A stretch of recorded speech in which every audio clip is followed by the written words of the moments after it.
Baik, sebelumnya Assalamualaikum warahmatullahi wabarakatuh. Kami dari kelompok 1 kelas PAIG semester 6 dengan anggota Uti Yuladatu, Wahyu Ratnasari, dan Yustika Astri akan menjelaskan tentang tema yakni konsep dasar psikologi dakwah. Baik, saya sendiri Wahyu Ratnasari akan menjelaskan tentang pengertian psikologi dakwah. Yang pertama, kita akan membagi dua, yakni pengertian psikologi secara bahasa dan secara istilah. Pengertian psikologi secara bahasa, psikologi ini sebenarnya dari bahasa Yunani, psyche yang artinya jiwa dan logos yang berarti ilmu. Sedangkan menurut Kamus Besar Bahasa Indonesia, psikologi adalah ilmu yang berkaitan dengan proses mental, baik normal maupun abnormal, dan pengaruhnya pada perilaku ilmu pengetahuan tentang gejala dan kegiatan jiwa. Jadi dapat disimpulkan psikologi secara bahasa yakni ilmu yang mempelajari tentang jiwa.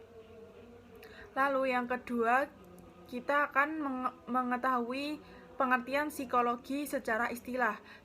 Psikologi secara istilah, di sini saya akan menyimpulkan menurut beberapa tokoh. Psikologi secara istilah adalah ilmu pengetahuan yang mempelajari tentang tingkah laku manusia, akan hubungannya dengan manusia lain dan lingkungan sekitarnya. Lalu yang kedua, kita akan membahas tentang pengertian dakwah. Dakwah ini berasal dari bahasa Arab, yakni yang merupakan kata kerja atau fi'il, yaitu da'a yad'u, yang artinya mengajak, menyeru, mengundang, atau memanggil. Dakwah secara bahasa Indonesia menurut Kamus Besar Bahasa Indonesia berarti penyiaran, propaganda, atau penyiaran agama di kalangan masyarakat dan pengembangannya atau sasaran untuk memeluk, mempelajari, dan mengamalkan ajaran Islam. Jadi dapat disimpulkan dakwah secara bahasa yakni usaha berupa perkataan atau perbuatan yang menarik seseorang terhadap agama atau ajaran yang dibawanya. Lalu pengertian dakwah secara istilah adalah suatu aktivitas menyampaikan dan mengajarkan ajaran Islam agar dapat dipraktikkan dalam kehidupan sehari-hari, atau dengan kata lain, dakwah adalah ajakan dalam bentuk lisan, tulisan, dan perbuatan yang telah dirancang secara sistematis guna mempengaruhi orang banyak. Jadi, setelah kita mengetahui pengertian psikologi dan pengertian dakwah, kita dapat menarik kesimpulan bahwa pengertian psikologi dakwah yaitu ilmu yang berusaha menguraikan atau menjelaskan tingkah laku manusia yang berkaitan dengan proses dakwah. Dalam psikologi dakwah, berusaha membuka dan melihat apa saja tingkah laku manusia yang tersembunyi pada saat proses dakwah. Lalu di sini saya juga akan menjelaskan tentang objek kajian psikologi dakwah. Secara umum, objek kajian psikologi dakwah itu dibagi menjadi dua, yakni objek formal dan objek material. Yang pertama, objek formal, yang terdapat pada dakwah, yaitu teori dan prinsip yang berbeda dengan ilmu lain, atau bisa juga dikatakan sebagai sudut pandang yang spesifik terhadap suatu persoalan yang ada. Atau secara singkat, objek formal ini adalah yang berusaha mengkaji tentang manusia. Lalu yang kedua yakni objek formal, yaitu objek yang berasal dari beberapa cabang ilmu pengetahuan yang sama. Atau objek material ini mengkaji tentang tingkah laku manusia. Baik, selanjutnya saya akan membahas tentang hubungan psikologi dakwah dengan ilmu lain. Yang pertama, hubungan ilmu dakwah dengan ilmu psikologi. Dalam melaksanakan dakwah, seorang pendakwah pastilah berhadapan dengan banyak individu yang berbeda-beda, dengan kepribadian, pola pikir, atau pengalaman yang beragam satu sama lain. Dengan beragam individu tersebut dapat menimbulkan reaksi atau daya tangkap atau sikap yang ditimbulkan berbeda-beda dari masing-masing individu dalam menerima materi dakwah. Maka seorang dai perlu memahami siapa dan bagaimana orang yang didakwahi agar kegiatan dakwah dapat terlaksana dengan efektif. Atau Dengan kata lain, seorang dai juga harus menguasai ilmu psikologi yang mempelajari kejiwaan atau kepribadian manusia. Selanjutnya yang kedua, hubungan psikologi dakwah dengan ilmu komunikasi. Sebagaimana telah dijelaskan sebelumnya, dakwah merupakan kegiatan komunikasi antara dai dengan mad'u atau orang yang didakwahi. Maka secara teknis, dakwah merupakan kegiatan komunikasi antara dai dan mad'u dari seluruh orang yang terlibat merupakan komunikan. Maka hukum yang berlaku dalam ilmu komunikasi berlaku juga pada dakwah. Dengan kata lain, cara kerja atau sistem dakwah sama dengan sistem komunikasi. Perbedaan dari komunikasi dengan dakwah terdapat pada pesan yang disampaikan. Jika dalam dakwah mengandung nilai-nilai ajaran agama, sedangkan komunikasi bersifat universal. Kemudian yang ketiga, hubungan psikologi dakwah dengan sosiologi.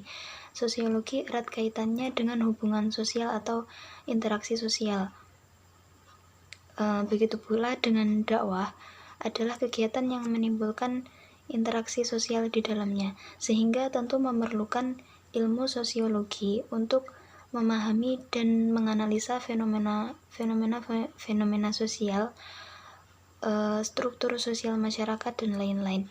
Hal tersebut diperlukan untuk mempermudah pendakwah dalam menentukan pendekatan yang digunakan dalam dakwahnya, sehingga mempermudah untuk mempengaruhi orang yang didakwahi.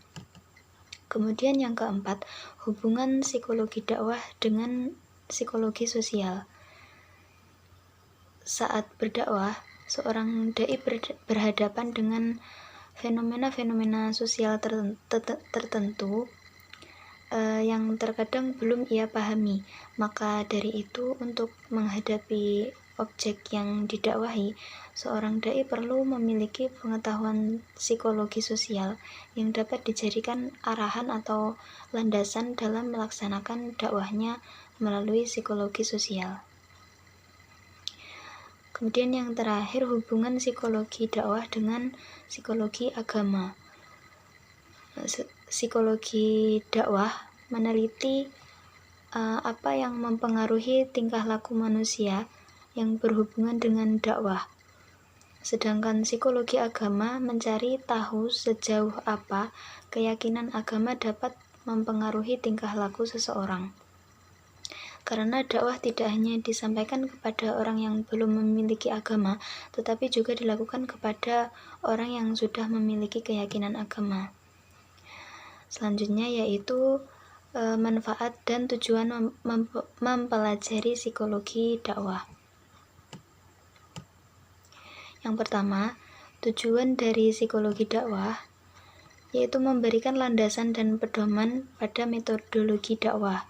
Yang kedua, memberikan pandangan terhadap kemungkinan dilakukannya perubahan tingkah laku dan sikap mental psikologis sasaran dakwah yang sesuai dengan pola kehidupan yang dikehendaki oleh dai atau pendakwah.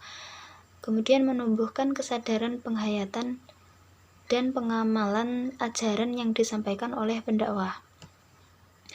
Pada dasarnya, tujuan dari psikologi adalah untuk memberikan pandangan bagi dai tentang pola tingkah laku manusia sebagai mad'u dan apa yang mempengaruhi tingkah laku manusia tersebut. Dengan begitu, pandangan tersebut akan membantu dan mempermudah pendakwah dalam menyampaikan atau mengajak mad'u untuk bertindak sesuai dengan ajaran agama sehingga dakwah terlaksana dengan efektif. Yang selanjutnya, manfaat mempelajari psikologi dakwah. Di antaranya, yang pertama, memahami gejala-gejala sosial dan tingkah laku manusia. Yang kedua, mengetahui kemampuan jiwa dan mengenal beragam tingkah laku manusia. Selanjutnya, mengetahui penyelenggaraan pendidikan dengan baik, mengenal siapa dirinya sehingga dapat menempatkan diri pada posisi yang tepat. Selanjutnya, mengembangkan konsep diri, yaitu pandangan dan perasaan seorang terhadap diri sendiri. Manfaat yang terakhir yaitu menetapkan hubungan dengan lingkungan sekitar. Baik, selanjutnya saya akan menjelaskan tentang pendekatan psikologi dakwah dan juga pusat perhatian dalam psikologi dakwah. Nah, di sini yang dimaksud dengan pendekatan adalah suatu strategi untuk mencapai tujuan dari dakwah tersebut, di mana suatu strategi tersebut digunakan untuk bagaimana cara kita nanti akan memberikan dakwah atau penjelasan secara baik kepada masyarakat. Nah, di sini ada pun beberapa macam-macam dari pendekatan. Yang pertama yaitu pendekatan kebudayaan, di mana pendekatan kebudayaan ini sangatlah penting dalam kehidupan kita karena kita menyesuaikan diri secara stabil dengan strategi tersebut. Nah, di mana tradisi dan juga budaya yang dilakukan itu dilakukan secara bertahap ataupun berturut-turut menurut tradisi masyarakat sendiri. Kemudian yang kedua yaitu pendekatan psikologi, di mana pendekatan psikologi ini lebih mengutamakan pada sasaran kejiwaan atau psikologi pada diri manusia. Kemudian yang ketiga yaitu pendekatan pendidikan, di mana pendidikan ini sangat penting untuk memberikan suatu masukan dan juga pengetahuan kepada masyarakat. Nah, pendidikan di sini juga dilakukan karena adanya proses atau pemberlakuan dalam dalam mengembangkan suatu pendidikan dengan baik. Kemudian yang keempat yaitu pendekatan yang didasarkan pada sistem kemanusiaan. Nah, ini didasarkan pada sistem kemanusiaan ini bisa disebut dengan pendekatan sosial. Nah, di sini ini yang lebih pentingnya lagi karena memang kita harus mengetahui karakter-karakter yang ada dalam kehidupan masyarakat tersebut. Kemudian yang terakhir yaitu pusat perhatian psikologi dakwah. Nah, di sini pusat perhatian ini lebih pada bagaimana seorang pendakwah ini bisa memberikan ilmu atau memberikan masukan kepada masyarakat sekitar, sehingga dakwah ini tidak hanya bisa dibicarakan saja, tetapi juga bisa dilakukan oleh masyarakat sekitar. Nah, di sini ada tahapan-tahapan dari pusat perhatiannya. Yang pertama yaitu attention. Attention itu suatu perhatian yang berupa pesan, di mana pendakwah itu harus bisa memberikan pesan yang baik, pesan yang dapat membangun diri masyarakat itu menjadi lebih baik. Kemudian yang kedua yaitu comprehension. Comprehension itu adalah seseorang itu dapat menyampaikan pesan dengan baik. Jadi pesan yang akan disampaikan ke masyarakat itu tidak hanya berupa pesan saja, tetapi masyarakat juga bisa mengambil hikmah dari pesan tersebut. Kemudian yang terakhir yaitu acceptance. Acceptance itu penerimaan dakwah baik secara zahir maupun batin. Jadi acceptance ini lebih pada proses timbal balik. Timbal baliknya seperti apa? Jadi ketika dakwah itu disampaikan kepada masyarakat, tidak hanya masyarakat itu dapat mengambil suatu pesan itu, tetapi masyarakat tersebut juga bisa mengamalkan kepada keluarga atau masyarakat-masyarakat lain. Jadi dapat berpengaruh sangat penting untuk kehidupan masyarakat itu sendiri. Jadi itu tuh lebih pada ditolak atau diterimanya pesan tersebut oleh masyarakat. Mungkin cukup itu dari kelompok kami. Semoga apa yang telah disampaikan dapat bermanfaat bagi kita semua. Ada kurangnya kami mohon maaf. Sekian, wassalamualaikum warahmatullahi wabarakatuh.